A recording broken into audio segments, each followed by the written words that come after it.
నవరాత్రి పూజకి కొలువు పెట్టినప్పుడు మన ఇంటిని కాపాడే దైవమే వస్తుందన్నది ఆర్యోక్తి. అటువంటి ఒక ప్రత్యేకత ఈ నవరాత్రి పూజకి ఉంది. ముందు కొలువు ఎందుకు పెడతారో మీరందరూ తెలుసుకోవాలి.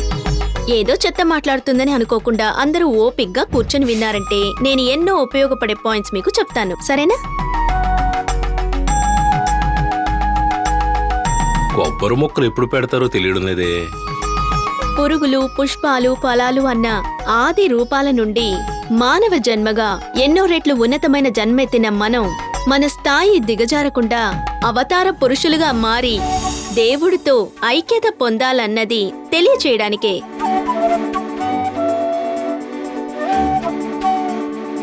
అనంత విశ్వం మొత్తం వ్యాపించి ఉన్న అన్ని ప్రాణులు శక్తి యొక్క రూపాలని చాటటానికే కొలువు పెట్టాలని దేవి మహత్యం చెప్తుంది.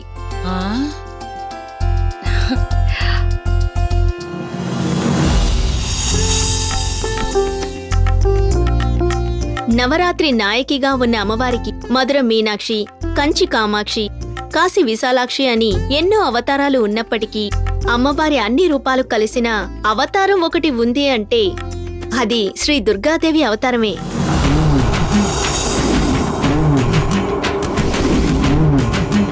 నవరాత్రికి అమ్మవారి కథను ఒకరు చెప్పగా అందరూ వినటం అన్నది పెద్ద పుణ్యకార్యం గనుక శ్రీ దుర్గాదేవి పురాణాన్ని మన గంగ చెప్తుంది, అందరూ వినండి.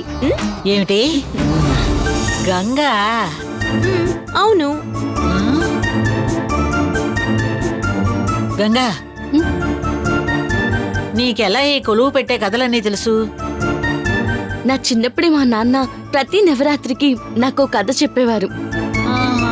మీ నాన్న చెప్పిన కథలా? చెప్పు చెప్పు చెప్పు చెప్పు, వినడానికి అందరూ కూర్చున్నారు కదా. సరే,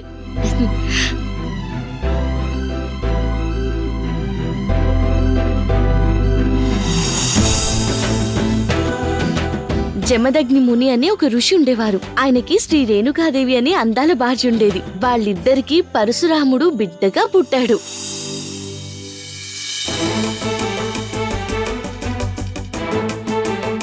జమదగ్ని ముని యొక్క నిత్య పూజకి శ్రీ రేణుకాదేవి నది తీరానికి వెళ్లి ఇసుక రేణువుల్ని చేతి పట్టుకుని కుండను చేసి ఆ కుండలో నీళ్లు తీసుకురావడం ఆనవాయితీగా మారింది. ఒకనాడు శ్రీ రేణుకాదేవి నీళ్లు తేవడానికి వెళ్లినప్పుడు గాంధర్వరాజొకరు ఆకాశంలో ఎగురుతూ పోయారంట. ఆ గాంధర్వుని అందానికి కాస్త భ్రమించి ఒకే ఒక్క క్షణం రేణుకాదేవి తలెత్తి పైకి చూసి నీళ్లు తేవడానికి కుండ చేయడం మొదలుపెట్టింది.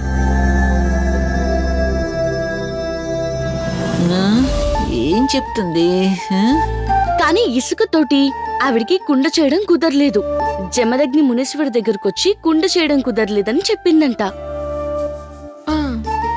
జమదగ్ని మునీశ్వరుడు తన జ్ఞాన దృష్టితో శ్రీ రేణుకాదేవి గాంధర్వుణ్ణి చూసిన విషయం తెలియగానే కోపమొచ్చింది.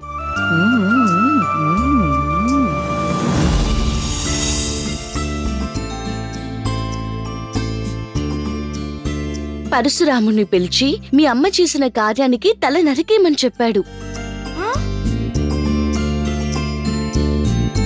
తండ్రి మాటను వేదంగా తలిచే పరశురాముడు శ్రీ రేణుకాదేవిని నరకబోయాడు.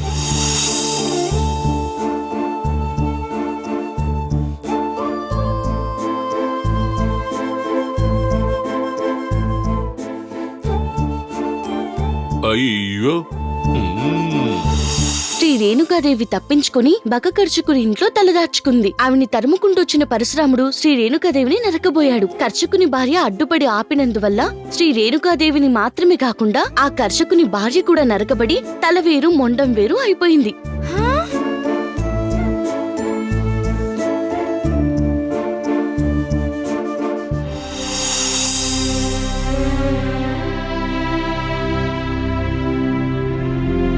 పరశురాముడు జమదగ్ని మునీశ్వరుడి దగ్గరికి వెళ్లి మీ మాటకు కట్టుబడి అమ్మను చంపేశాను అన్నాడు. జమదగ్ని మునీశ్వరుడు సంతోషపడి నీకేం కావాలో అడుగు ఇస్తాను అన్నాడు. పరశురాముడు తన అమ్మ తిరిగి రావాలని అడిగాడు. జమదగ్ని మునీశ్వరుడు కమండలంలోని నీళ్ళిచ్చి మీ అమ్మ తలని మొండాన్ని ఒకటిగా చేర్చి ఈ నీళ్లు చల్లితే మళ్ళీ బతుకుతుందని చెప్పి పంపించాడు.